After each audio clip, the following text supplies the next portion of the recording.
I stop feeling dizzy. Right. Heavy paper, that. Prices are laying down. Oh, right.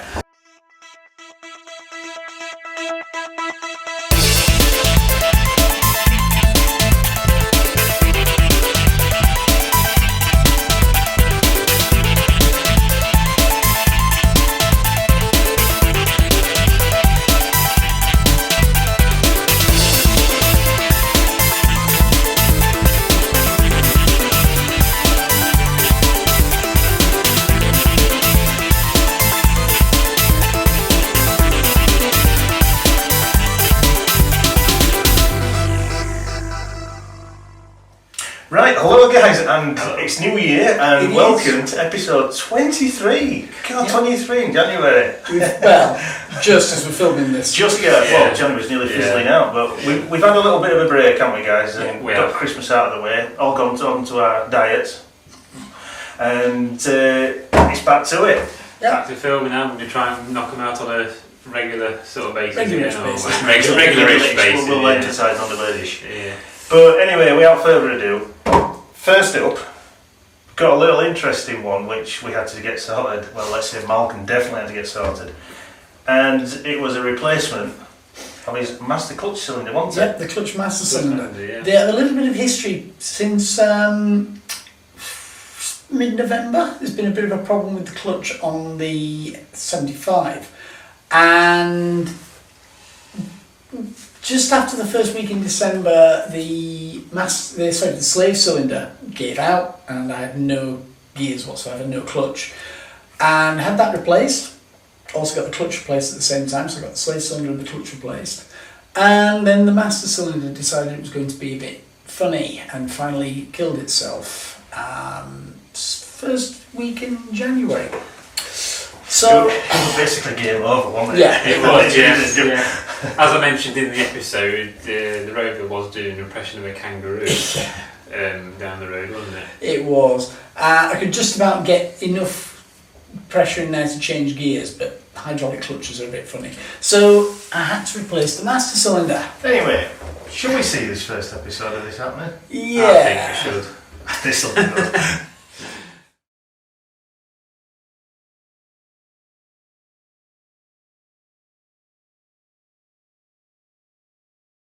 Something a little bit different for OverDrive. We're doing a little bit of maintenance. So A little bit of maintenance.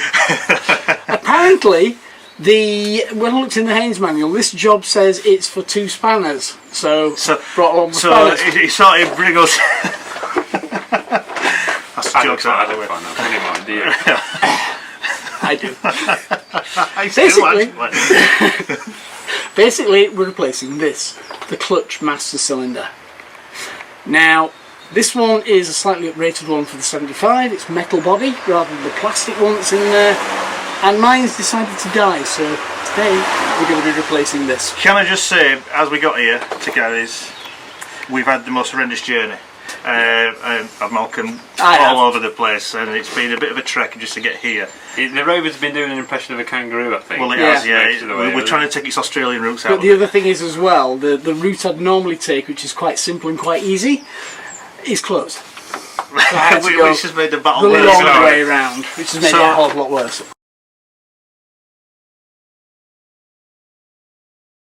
I'm trying to set off, to get my clutch master cylinder swapped. And we've all got separated, which is great because I can't get going very easily, so when they do turn up I'm going to struggle, and yeah, this is going to be interesting.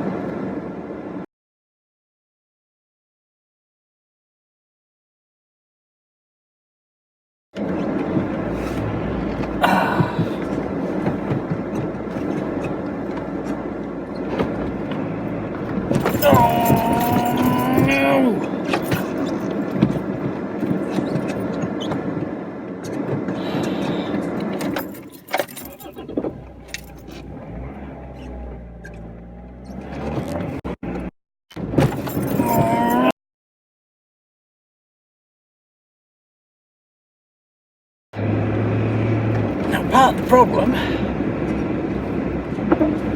I have very little control over gear changes. Basically, I have to minimise the number of gear changes, stops, everything.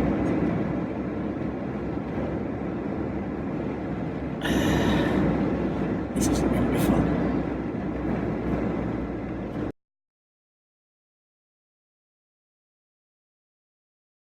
This is a definite, this needs getting sorted, doesn't it? Yeah. It's an urgent job. So we thought we'd share it with you guys.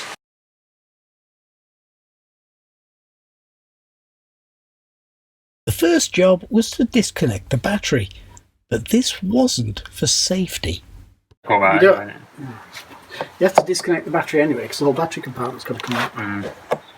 Yes, it's not just a safety, so you get Yeah, you've got to get rid of it. I wouldn't know.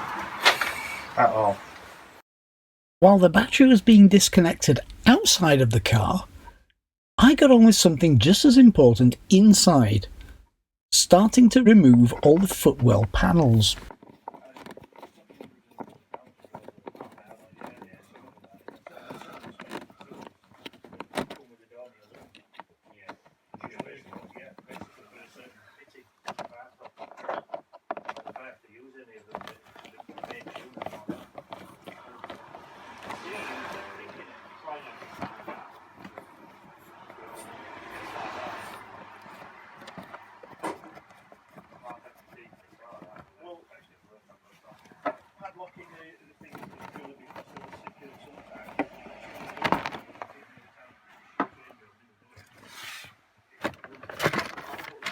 Unusually for a Rover, these panels aren't always the easiest things to get off.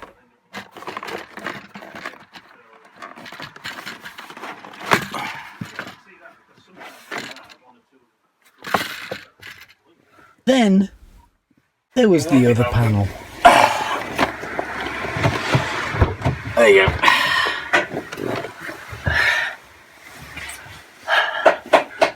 I've got one of them out. It does have a screw head, but it doesn't actually screw into anything.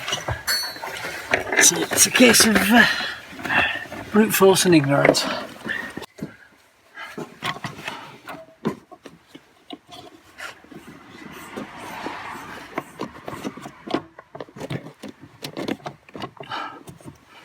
Who needs accelerator pedals? They only get in the way. You don't need them.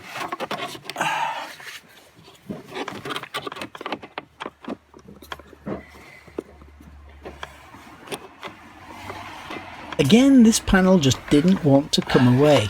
So, for the moment, there was only one thing I could really do. I'm not going to be able to. It's a panel or somebody trying to get. Yeah. It's just decided it's going to stay right there. Right, that's your battery tray out. Okay. I just need to get this bloody thing on. You get in there. You get in there, alright.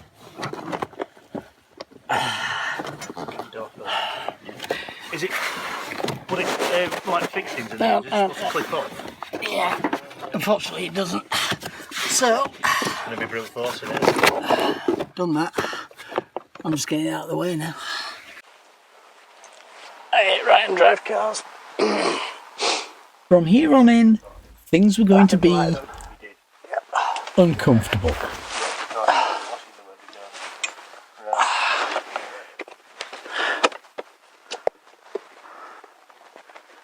That's as high as it's going to go.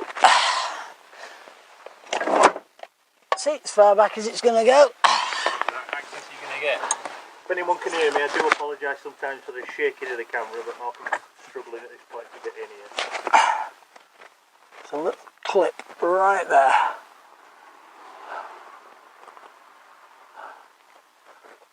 So, how do we get that off? Hope you get a good view there, viewers. What, my backside? Well, it's not actually. Hopefully not I right. am being discreet and sort of. Well, we've got you sort of your elbow at the moment.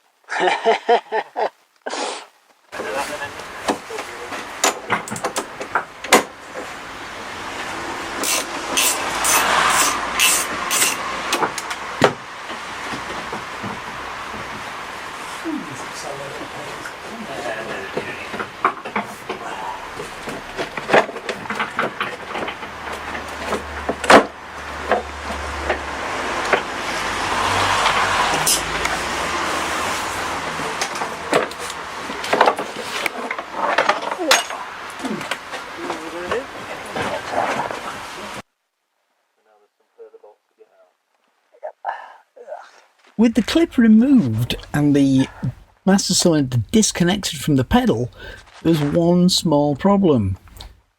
We couldn't find out how big the bolts were. I think they'd be 10s then. They're not huge. No, I wouldn't have thought so.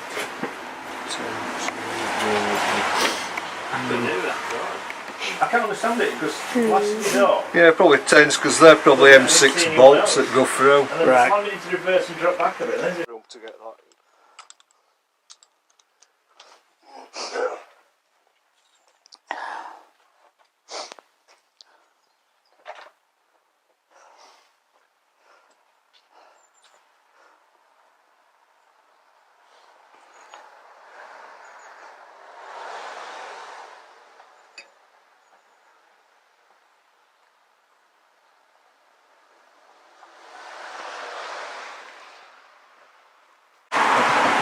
Plastic on it It wasn't connected to. soft rubber or something.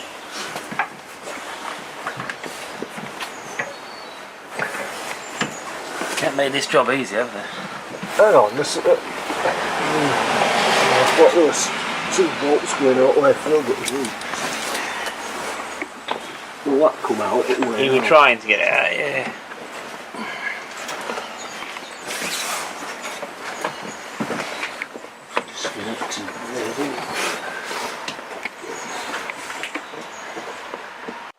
Despite my handiwork getting the lower panel out of the way, Gary decided it was time to take it out.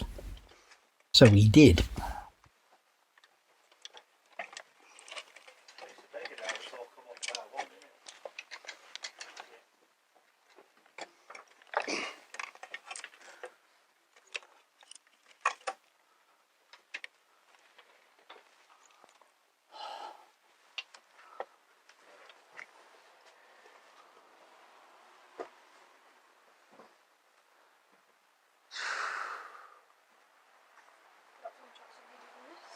Thank you.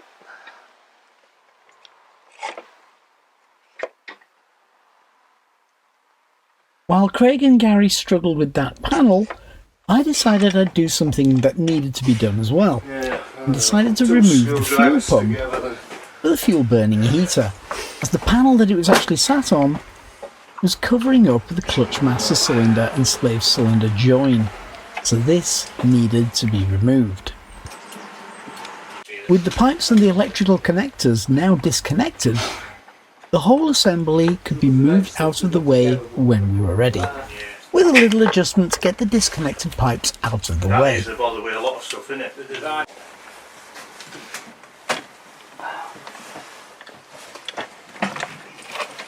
the bigger now, it's all come off bar one, isn't it?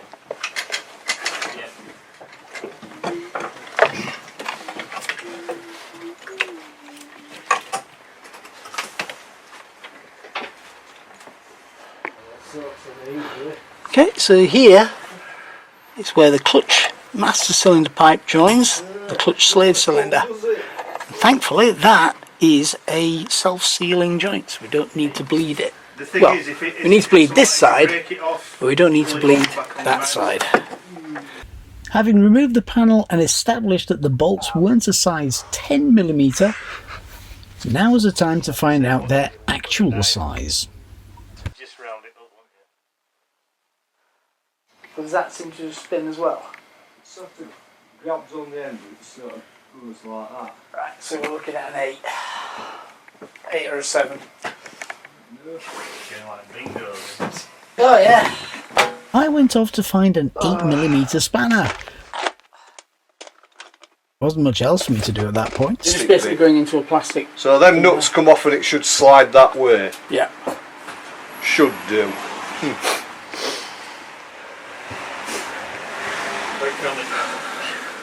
Just wish I knew what size they were. As is typical with general technical things, the microphone packs for the radio mics decided to die. But this was the point where we established they weren't 10mm heads on the bolts, they were 8. And in uncomfortable land, with the spanner, I could start getting at least one of the bolts off. The other one just wasn't going to be so easy. Modify a limited car like that. One out. Never modify a limited Ah, car. It is bolts. 8mm, not 10. Yeah. Even Shree's got a Right. couple of things to do. In theory, they should be 10s because these are 6mm threads. Yeah. But because there's some, cosmetic things. they've got like the might change. washer built in, and they put the head smaller, haven't they? Yeah.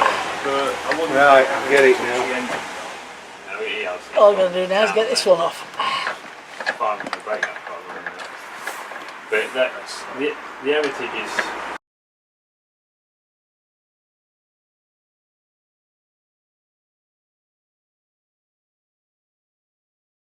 That was the first part of the Rover 75 clutch master cylinder swap, and now on to something a little bit different. Well, I heard that before. Every week. Everyone, yeah. But yeah, we now have a Vauxhall Corsa C. Now, we've done a Vauxhall Corsa C before, your brothers. We have. We sort of had a look at that one and went through some of the modifications that have been done to it. Yeah. This one is the slightly later Corsa C, and it's also the Corsa C TwinPort. So we'll see a little bit of what's different about the TwinPort compared to the regular Corsa, and also a few of the little niggles that can happen with these over time. I'll tell you one thing that's different about it, I've just washed it. Yeah, it's not had a wash since we got it. As you might know, might not see. Anyway, onward with the Corsa.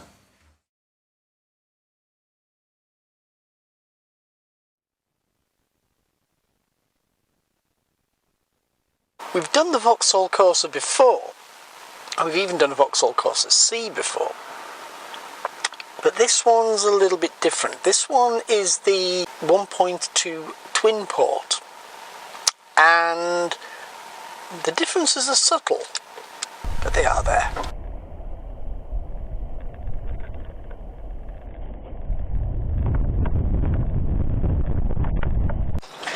So the big difference between the TwinPort and the regular 1.2s is that the TwinPort uses another pipe coming in which recycles the exhaust gas and brings it back into the inlet manifold.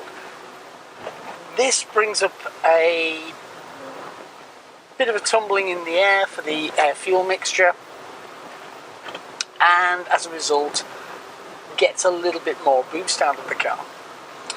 The physics is good, and it works in the same principle as those little things you can buy off eBay to stick in the air inlet that make the air more turbulent. The difference is the physics behind the TwinPort actually works, whereas the amount of chaotic movement of the air that these things you buy off eBay, nah, they're no good. But generally what you get is a few extra horsepower, a bit more responsiveness out of the car. You know what? It's not bad. You can definitely tell the difference between this and the regular 1.2. It's definitely not going to put it into supercar territory, let's put it that way. The rest of the course is pretty much the same. The only difference is this extra piping and the different throttle body from the regular 1.2. Having said that though, it does have very responsive steering. The actual steering's more like the electric power steering from the MGF, for example, which was renowned at the time and was considered quite exotic with it being electric. And this is very similar. It's very quick, very responsive, and if you're not used to it, you can overcompensate for a lot of things. 0 to 60 time is not going to be anything to set the world on fire, but it does respond really, really well. Now, when you're looking at this sort of price point for a second-hand car and this age of car, any common faults that are known to exist on them will have shown themselves. With this one, for example, with the 1.2 Corsas, one of the common problems is a problem with the oil pressure sensor, the oil pressure switch. And this has occurred on this one. Started up from cold, the oil pressure's fine, it doesn't turn up, the light doesn't come on, there's no problems. But when you actually get going, the engine's warmed up, the oil pressure light's on, and when you get that tappety noise from the hydraulic tappets as well, it can be a bit of a frightener for somebody who doesn't quite know what's going on. 4-cylinder engine, 1.2. Nice little car, to be fair. Here is a problematic oil sensor, which will have to get changed out. And up here is the throttle body, which has the extra port going into the back. It's like the exhaust gas. Generally, it's that throttle body that's different between the TwinPort and the main 1.2 engines. So, what are the issues?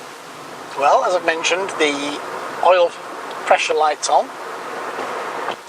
The water temperature gauge isn't exactly registering much. So that seems to suggest that the thermostat's jammed open. Again, another problem that can occur on any car, to be fair. And that's about it, really. What we'll do is we'll stick the onboard diagnostics dongle in, and we'll have a look at some of the things we get out of the torque. For those who don't know where the onboard diagnostics port is located, it's just underneath the heater.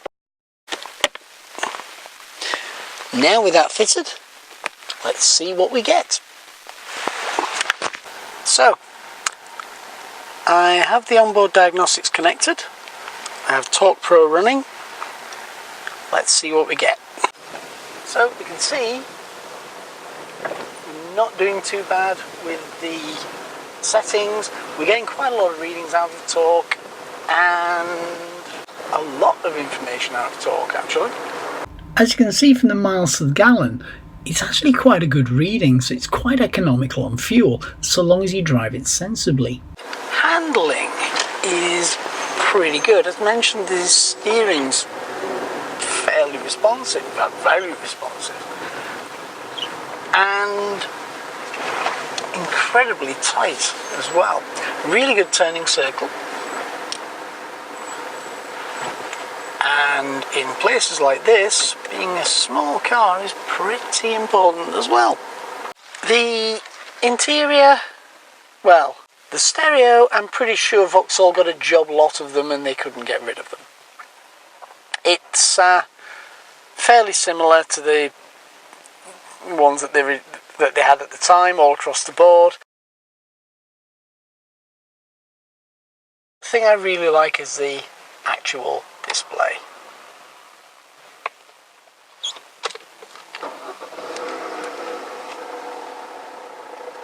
Apart from the fact we've got the oil light on, not bad. It gives you all the information you need, how many miles it's done, etc, etc.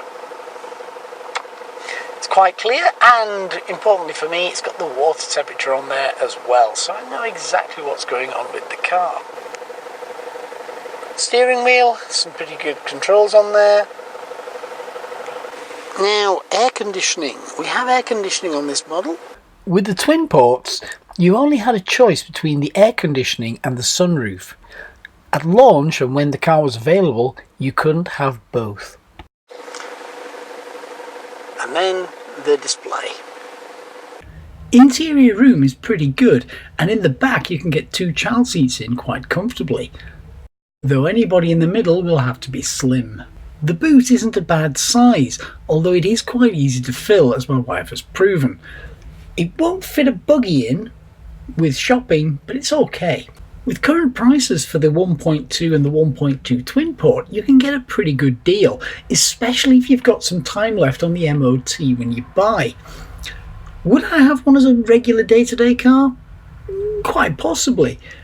There is actually quite a lot of room inside them, although for some of the jobs that I do, might be a little bit small, but overall, as sort of a general family car, it doesn't do too bad. Current prices, really good value, but just make sure you get one that's been looked after. So guys, that was the 1.2 litre Corsa TwinPort, and on to now to the regular segment of the OverDrive episodes, the discussion. But we haven't got anything planned. The jingle. The unplanned stroke. What are we doing? Discussion. We have. We have. Cue the jingles. Or have we? You'll find out. Here's the discussion.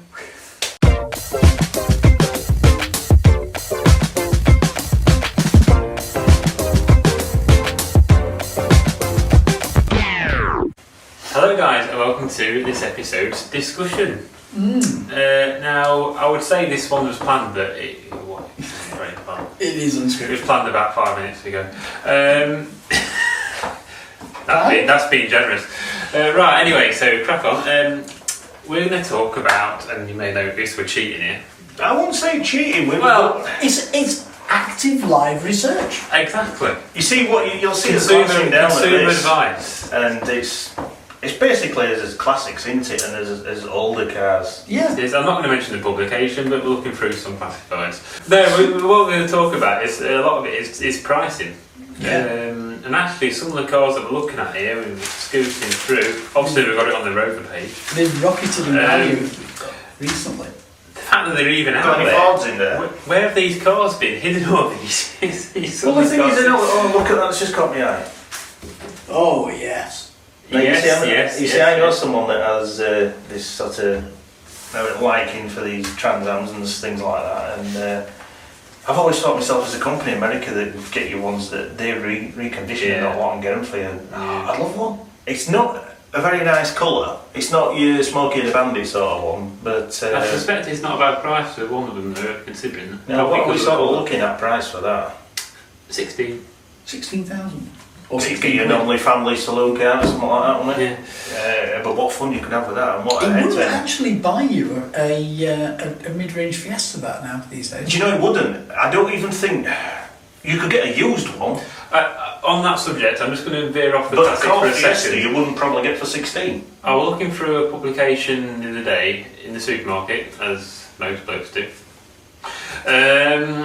And I realised that a base model brand new Ford Fiesta now, I know they're not that basic these days, but that'll be a Z-Tech one, which is their class now or as a base Trend, one. I think they call it actually. That's one of the styles, but it is the core one is a Z-Tech Is now. list price £16,500. Yeah. Now, do I live in a parallel universe to everybody else? I think that's ridiculous. Well, it is. I mean, yeah, we know the Fiesta's got bigger, as all small cars have got But bigger. 16,000 quid for a base model Fiesta. When you think, the moment, and Malcolm will vouch for this straight away, as he pointed out, the moment you drive them away, what you've lost off that is ridiculous. Yeah. I know I've lost so much off mine straight away. Yeah. Now, when I trade this in for whatever I do at the time, one, Ford have got to make some money on that car, so they will offer me massive amounts for it. No. So I've lost already. I know that. But anyway, we're going off topic. So yeah, I'm just looking through it, and I'm going to put a wanted ad out now, guys. Because regardless of what happens to the Chevy, if I find one of these cars and it's half decent, I'm having it. So basically, are we doing a sort of topic but your car hunting as well? You're on the slide. I might. Yeah, there is a hidden agenda. And these guys know about this car already because I've spoken about it multiple times, and I just can't find one. I nearly bought. I had the chance of buying 2 of those. Now you see, I give them a know second. somebody that had. It's always I know somebody that's always had one, but never had the pleasure myself. My dad did drive one around Silverstone. This was the thing. These plummeted in value for quite a while, and I'd just been given a load of money because of an inheritance. Well, I say a lot of money. It was a lot of money for me at the time. I'd just got married, first time, and we were in Blackpool, and we went into this. It was now a taxi rank in St Anne, and it was this car dealership at the time, and they had 2 of these Porsches for £2,000. and I had the money in the bank to just buy one of them straight away. Yeah. I didn't have the money in the bank to insure it, but I had the money in the bank to buy it. I suspect now you wish you had, Malcolm. We're looking at what they're going for. Yeah. Well, looking at it, shall I tell you another one Only that I if it like, was actually that colour as well. that I like the look of? Not on this page, but I do fancy like the old sort of pickups. Do you know when You're we... just a Secret classic of American. Do you know when we did the auto jumble? Yeah. And we saw that pickup, didn't we? Yeah, we did. That silver one. Yeah. And when you fired it up, it sounded great, and it was an old one. And we should have filmed some We should stuff have else there. captured some of that, but I do fancy something like that. Some of this sounds meaty. That looks familiar. Sorry, We're not just filming as paper reading, by the way. Sorry, excuse me a minute. We're looking at plastic. I don't know. Yeah. Wanted. I can't find one for love nor money. And when I went to look on a certain website to find out how many there are left on the road, I kind of figured out why. If any of you guys out there know of or have one for sale, a Rover 400 Tourer from 94 to 99 they made them. As long as it's reasonable, it's a good runner, reasonable condition, not likely to fail an MOT the next week, that type of thing, and it's of course reasonably priced, I certainly will be interested. There you go. I just cannot He's find throwing himself at your mercy. I can do an estate car, but I don't want a massive estate car. I have looked at the 75s, and again, that's a possibility, but they are huge. So if you can find, if any of you guys know one or have one, drop us a line. Have you ever considered a service day? I have. Yeah. If anyone who watches all our videos will know, we once did one, didn't we? I just an love LPG one. I just love the look of the 400 Tourer. Speaking of which, I thought that car had been scrapped. Andy, I'm sorry to mention it, but he doesn't seem to know what he's doing with it. But the thing was, what it was, I mean, he's moved across. He's basically moved across the road your for dad. house, I mean, no, Christmas. So I remember. I mean, first time I realised it, it is this guy sorry. I thought I'd seen the car and it was looked at it and the rear wheel arches were literally shot. They are. But he's had them done. And he's a sly one. For a while, I thought the car had gone because I didn't see it in the garage. I didn't see it anywhere. And I think they had a 7-seater for a bit. They had a right. He might have borrowed for a that because he has his work span as well. Yeah, but it was actually the Sunday just gone. He was driving past, window goes down, and goes, "You remember this?" Yes, I do. Yeah. So yeah, it might be. So back to this, the prices of cars. I mean, Martin knows, so he's obviously into the Ford scene, aren't you? And the prices I'd love. It is a bit of a bucket list thing, and if I ever had the cash to do it, I would love a classic Ford.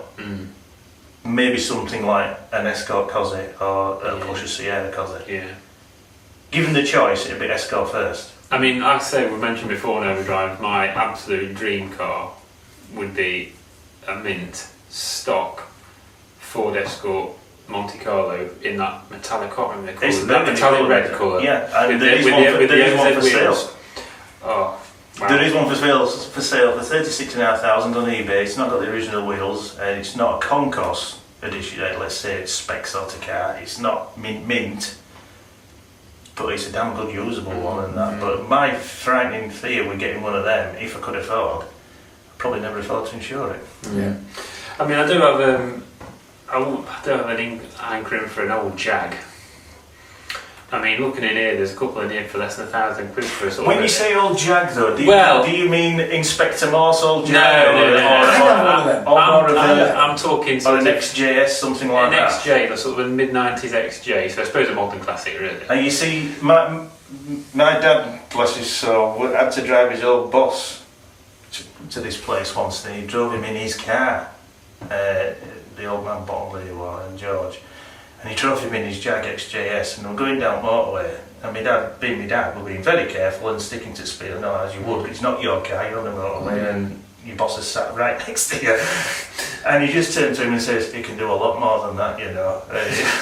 When I give me that, I'll just floor it in his own Jag. And it was one of those green ones with cream interior and all that, and it was mint. And my dad said, driving that white, driving a U-boat, it felt so long. but boy could it shift. Yeah. It really could. A couple of the cars that obviously spring to mind have got shot up in price. It's common knowledge, of course, in the last sort of 10, 15 years. Looking at one there, Minis, and I fully appreciate that, why that's the case. Oh, they have, haven't they? I believe that they're obviously they are the original Mini, but I think that they're the only true Mini. There's a lot of people I've noticed that have obviously, when Rover announced they were going to stop making them, sort of 99, 2000, have bought one and just never used it. And there's quite a number of them now for sale in various places with sort of 100, 150 miles on, some less Well, than that. I know a certain person that got a Mini, who has a YouTube channel. He got a green one, and when he went to the place where he was getting it from, it was absolutely full. That's all they dealt with is Minis. And he even had one which, when it rolled off the factory line, was never used. It was just put into a garage, an outlaw, a showroom sort of garage, and then it was instantly put in this air bubble, and it's never come out of that since. And it's one of the last ones, and it's got whatever, about 10 mile on it or something crackers like that, and it's just sat there cocooned in this bubble. Yeah. The other car that I wanted to mention, it's gone up in price a lot, and I've seen a couple in here, obviously there's evidence of that, was the 205 GTI Peugeot. Yes. We had the pleasure of filming one over a year ago. We did, and actually saw that car, very car, a couple of weeks ago as well. Did you really? It is out and about. It's not far from you, actually. I believe so, I saw it near me, yes. Yeah. It's hard to I believe wonder that if over the a year person who ago. bought it knows it's been on YouTube. Well, we could say that about a lot of cars that's popped up and that, but...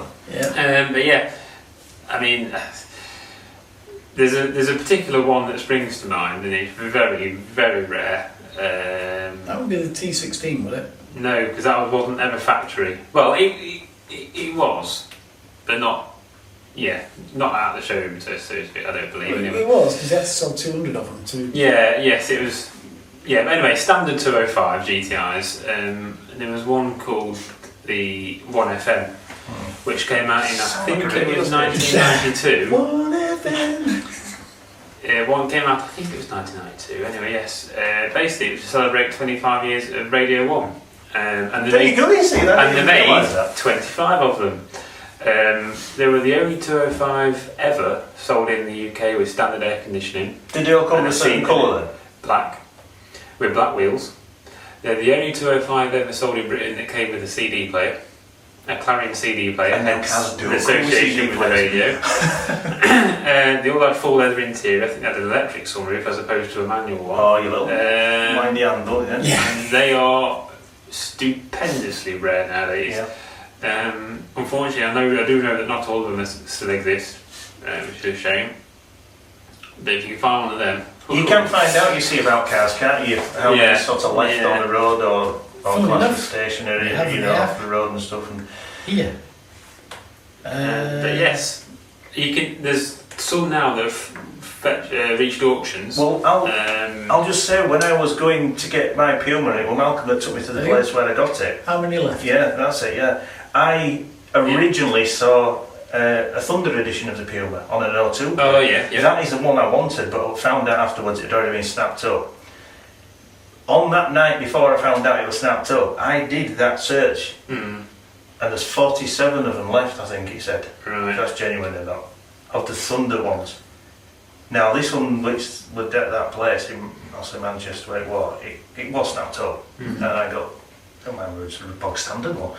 But it does make you think, how many of the racing Puma ones are kicking about, which are technically on the road? So can we find out how many there is now? This could prove me wrong now, but We're I'm talking sure. 205s here. We're talking 205. Yeah, I'm sure when I checked on the one with the Thunder Puma that there wasn't many. Diesel turbos. So it'd be a GTI 1FM. Let's have a look. This is on the spot research here, This guys. is happening live. Live. What were you saying? It's happening now. I don't know if it lists it, but Would it even be listed though? That's the that's thing. the thing. I Would it think just it be? might just be down as a GTI, that's the thing. Yeah, that's what I'm thinking.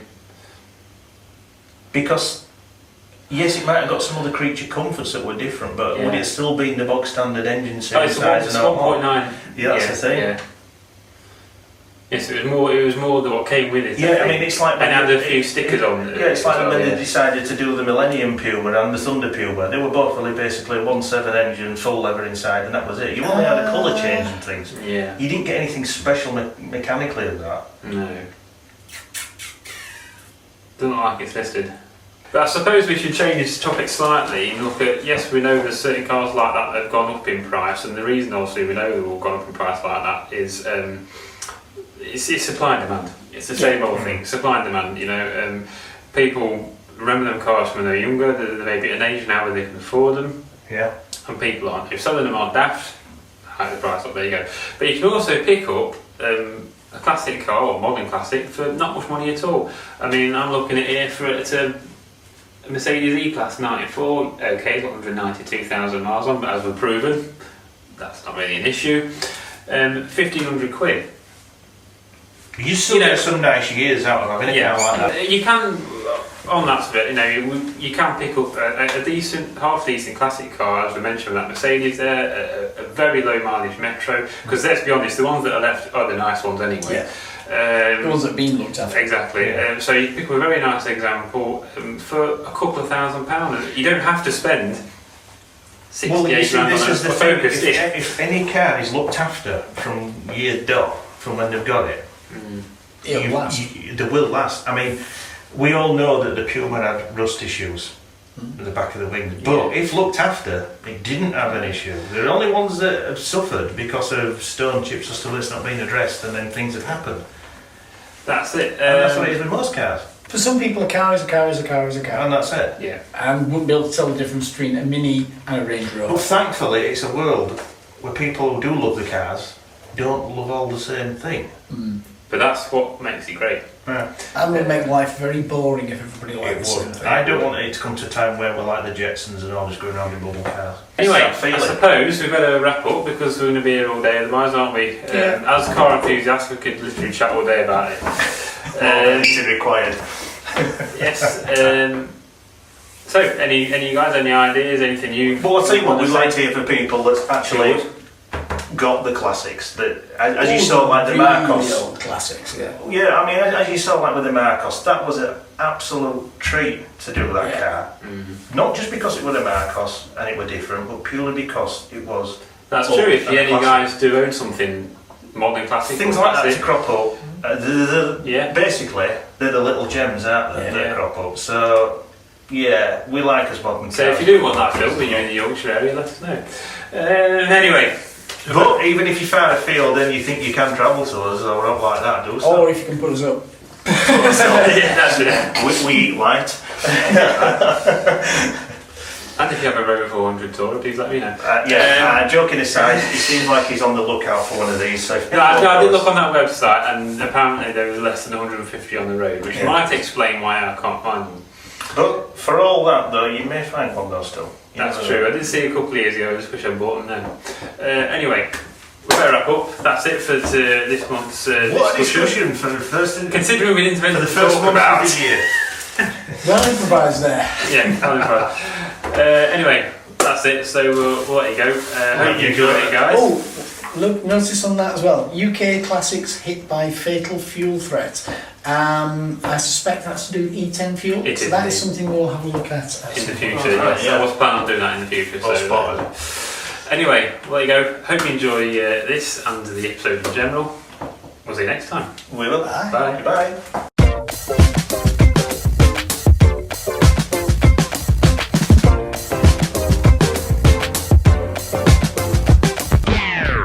That was the discussion, and you can probably tell it wasn't quite planned as we usually do it. Then again, you might not notice, but hey, whatever. We're now on to the second part of the clutch master cylinder replacement, and there's been quite a few trials and tribulations so far. Putting it all back together, again, wasn't quite as easy as we expected it to be. Let's have a look.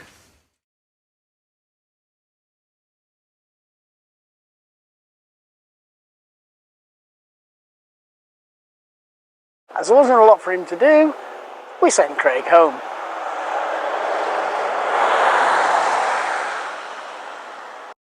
In many of the online videos you'll see for swapping the master cylinder for a Rover 75, they've got this wonderful little tool to separate the master cylinder and slave cylinder connectors. Trouble is, we didn't have one. So it was a case of one person holding things in place, while another person gently pried things apart whilst pushing the little plastic ring sleeve down so that the two bits would come apart. Not the easiest of things to do.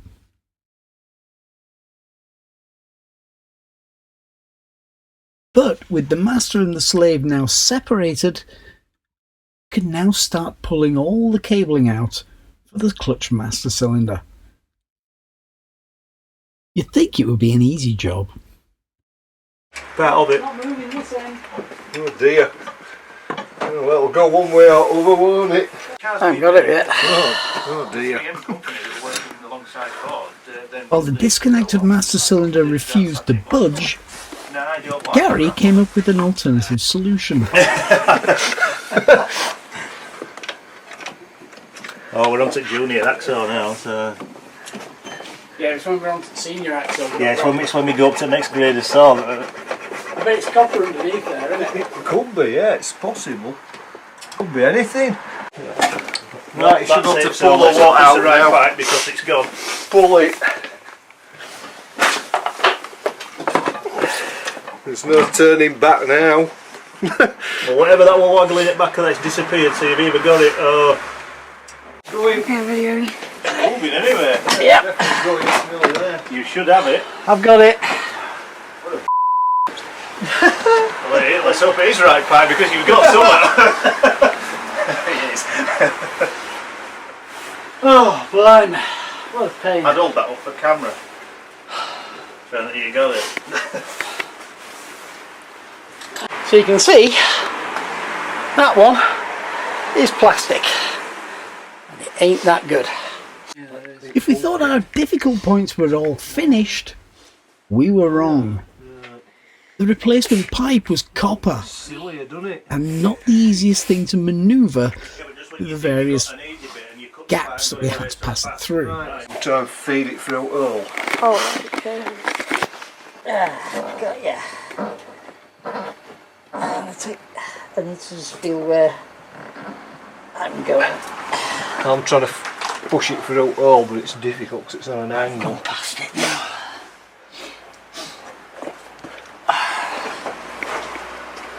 Back a bit. Back? Yeah. Is that it? No, a bit more. That's where we're going. We got it. Not quite. Back a bit more. Perfect. Right, forward. And through. Right. Now, we've got the old one out. We can now start reassembling the new one and getting all the pipework in place. Yeah, it has its counting.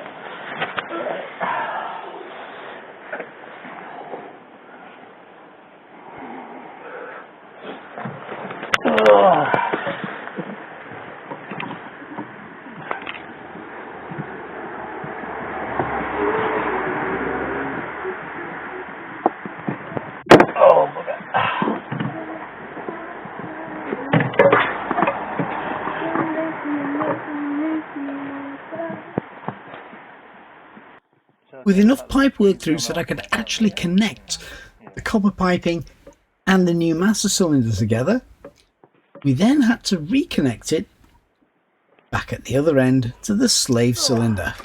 You've got to tell me it's different. Oh, it shouldn't be. Hang on a minute. There'll be something to do with that plastic thing.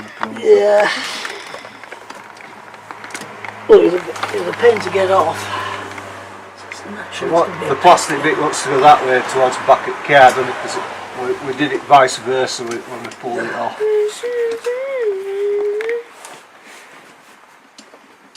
Hopefully we don't knock that O-ring, you know. It's the last thing you want. Right, is it on? It's on. I don't know how secure it is at the minute. It's about the same as it was, I think.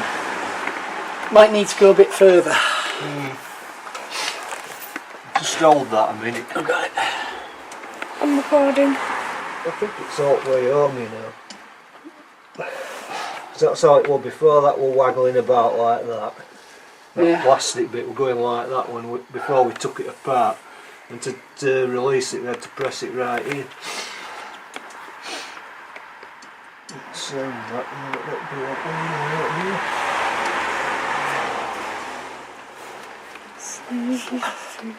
sometimes them O-rings sticking out.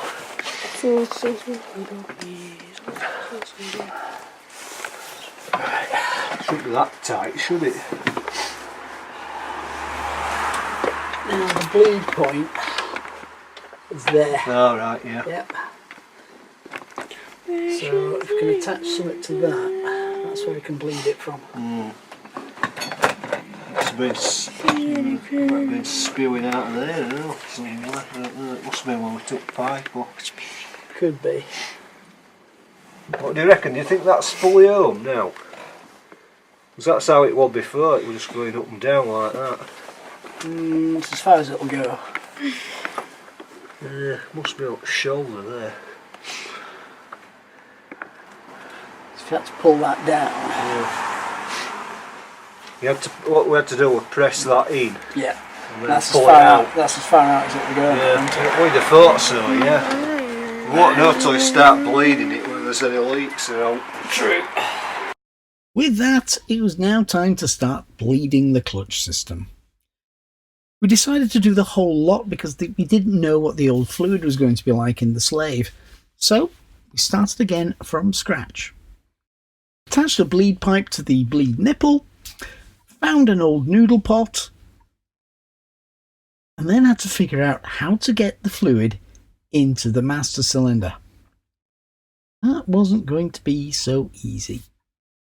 What I had to do was use an old syringe to actually get the fluid into the master cylinder. Then we could start pumping it through manually. It wasn't exactly the easiest of things to do in the footwell of a car, though. I need to keep checking fluid level because it's going down a lot quicker now. Right. Well, it all depends on how much I open it here. But yeah, it's not bad, is it? Well, it's less anyway than it was. Miles less. I reckon that'll probably be alright, you know. Well, let me just check the fluid. Like I say, I can't do anything once this is in place. As it turned out, the decision to bleed the entire system was a really good call, as you can see from the state of the fluid that was coming out. Ugh. Still, that knowledge didn't make it any easier for me to actually be pumping this stuff through from the footwell of my car. Yeah, there is a bit actually, yeah, there's quite a bit coming. Have we got more air? Yeah. there is now.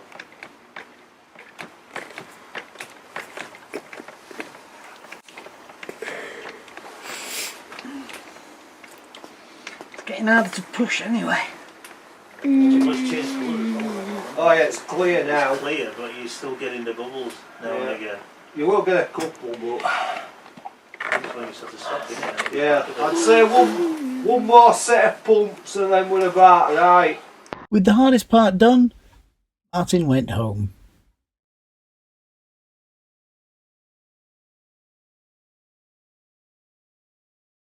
As we pulled excess copper pipe through so we could do the bleeding manually, and of course connect the pipes, now we had to put the clutch master cylinder back in the proper place.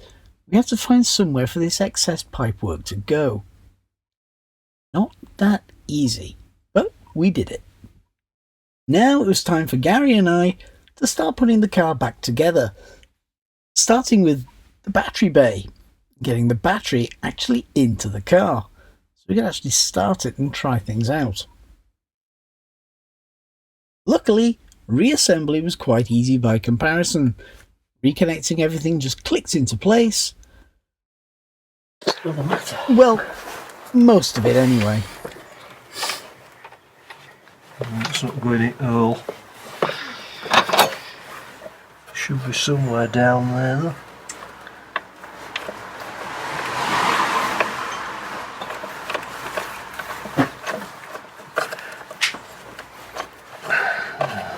Yeah.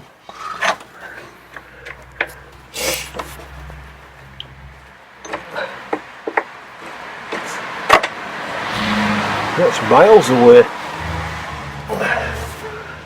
Hang on.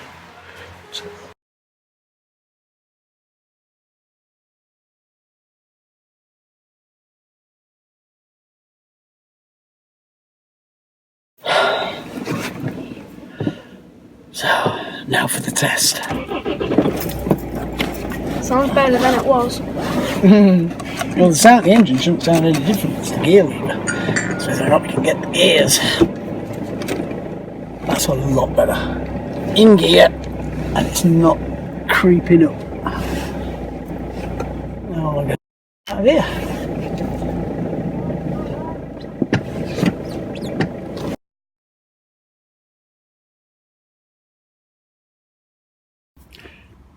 It's now 3-4 weeks since we'd actually did the master cylinder swap, and things are absolutely spot on. I can't quite put my finger on it, but the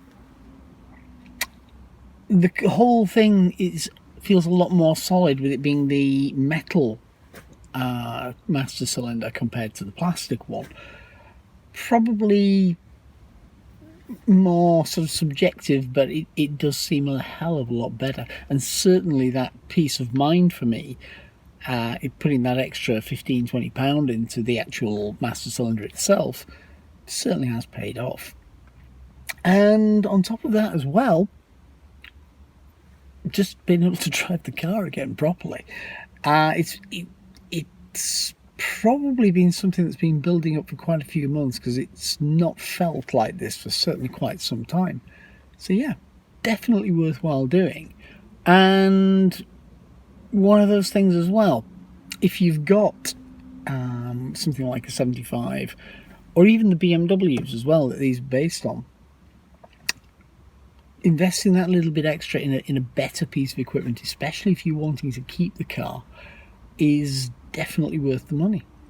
And if you can do the job yourself, apart from a few niggles, it's not actually that difficult.